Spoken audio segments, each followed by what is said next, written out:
Hello, and welcome to Catholicism in the Car. My name is Parker Zerbal.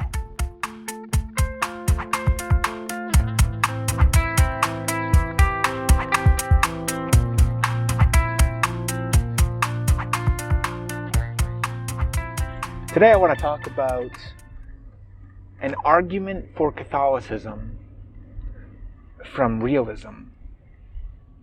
Okay? Not from scripture, not from history, but from a particular philosophical paradigm. And that paradigm is what we call realism. Now, this might seem a strange argument, since there have been many people throughout history who have not only ascribed themselves to a realist philosophy, but have been pioneers in realism. The most important two that come to mind are the famous Plato and Aristotle, and you could probably lump Socrates in there as well. There were further proponents of realism throughout the centuries. I'm honestly not as familiar with the pagan ones as I am with the Christian ones, so I'm going to skip over a lot of the pagan ones, except for Aristotle, Plato, and Socrates. But some Christian ones that come to mind are Tertullian, Justin Martyr, Augustine, very famous one, Origen. These are all kind of in the Church Fathers era.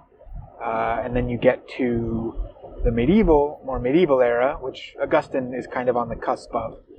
But you get to the more medieval era, and you have people like Anselm of Canterbury. Let's see, around that time it would have been people like Albert the Great, the teacher of Thomas Aquinas. And then, of course, you have Thomas Aquinas, you have Bonaventure, you have John Duns Scotus, and he is probably the last medieval realist, or at least of the High Middle Ages, that's really famous. And then in the Renaissance, you have kind of a revitalization of Plato with the humanist movement, and you have people like Marciano de Capella, you have Marsilio Ficino, trying to think about some others, but yeah, and then past then into the late, like the early modern period, and then into the modern period and up into today. I'm trying to think of some that would be classified as realists that would also be considered philosophers by virtually everyone. And I'm honestly not thinking of any. There are some that would be considered philosophers by Catholics. This would be people like John Henry Newman. Let's see. You could probably throw G.K. Chesterton in there.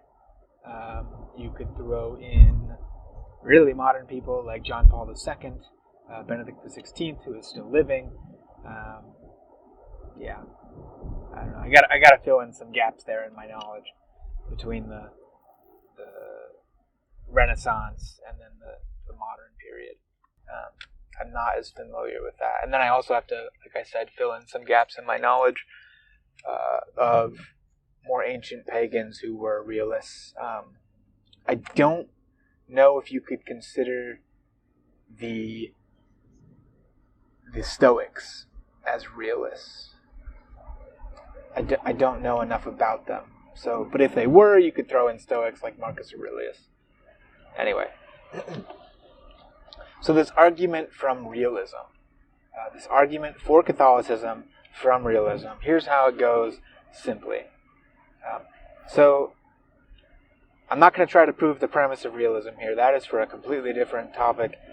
If you don't accept the premise, you're not going to accept the rest of the argument. That's just standard argumentation and logic. So I'm assuming you accept the premise. And this would include, a lot of Protestants would accept this premise. Virtually all Orthodox and all Catholics would accept this premise. So I'm not only going to argue for Catholicism and the papacy and things like that, but I'm also going to argue for traditional Catholicism in a certain sense. I don't mean traditional Catholicism as it is today, but more so traditional Catholicism as it has been known throughout the centuries. Okay, as opposed to like the liberal Catholicism of today. All right, so here we go. If you are a realist, you believe in some way, in some variance of this, that the ontology of man is not equal to the ontology of God. However, it is similar. And in some cases, like how Blessed John Duns Scotus describes it, he describes it as a virtual, not a virtual, a formal distinction, where the difference between the difference between God's being and man's being is that they have the same definition. They have the same definition, so that's where like the formal part comes in. Like formally, we would consider them the same, but in reality, they are different. Okay. So if you come to that premise, that particularly I think the scotistic conclusion, where the ontology of God and the ontology of man are the same in their definition, but distinct in their reality, I think that is the strongest case of this argument. There's also the Thomist case, and there's also the Augustinian case. You could probably make a distinction between the Thomist case and the Aristotelian case, and then likewise the Augustinian case and the Platonic case. Okay, because Aquinas takes more of an Aristotelian view, Augustine takes more of a Platonic view, but they obviously differ from both Augustine and Plato, respectively. Okay, but I'm going to take a scotistic view, a view based upon the concept of the formal distinction known and given to us by Blessed John Duns Scotus, and I think this is the strongest form of this argument. So, because the definition of God and the definition of man are the same, even though they may be different, we can make some conclusions from this. And we also have to take in kind of another fruit of realism here. So we have our fruit of the formal distinction, and then we also have our fruit of in realism, where things that exist are reflected and are most fully known by their natures, okay, by their natures, and by their ontology. Okay, we're not nominalists where we believe that things are only known in their essences because man gives them those essences, basically because man gives them names.